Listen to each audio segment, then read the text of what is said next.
Hello everybody, Mr. Boda here with some tips on how to solve these energy problems using either kinetic energy, gravitational potential energy, or total energy. We're going to look at these sample problems here, but based on how these problems work, you're probably going to be able to do, with just a little bit of sort of critical thinking, be able to do most any energy problem. We'll start off with question 1 here. A 2-kilogram ball is rolling along a flat surface at 5 meters per second. The first step with these sorts of physics problems is we usually want to draw them out. So I'll draw out my flat surface, and then I've got my ball that's rolling along that flat surface, and I will label the ball as moving forward with a velocity of, and we said 5 meters per second. We also were told the mass of the ball, so I'll label that here as 2 kilograms. That's a little lowercase m there for mass. And finally, the question here asks us to calculate the kinetic energy. In order to do that, we'll have to remember what the kinetic energy equation is, which is Ke equals 1/2 times the mass times the velocity squared.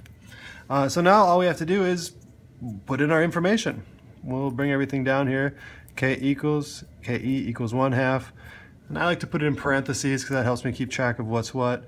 But our mass is actually 2 kilograms. And that's going to then multiply by the velocity squared. Our velocity is 5 meters per second, and we'll square that. And then it just becomes calculator time.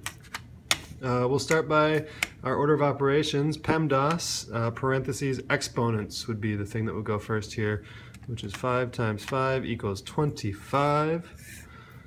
So we have, I'll bring everything down that I haven't done. So 1/2 times 2 kilograms times 25. And now the interesting thing is our units would actually get squared as well. So it's meters squared over seconds squared. And now we'll keep working everything out here.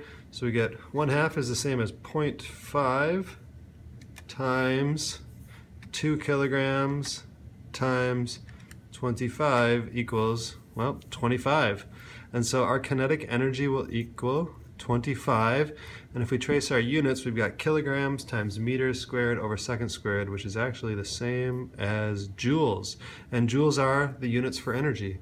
So our kinetic energy here is 25 joules exist in the motion of this little ball. Not bad.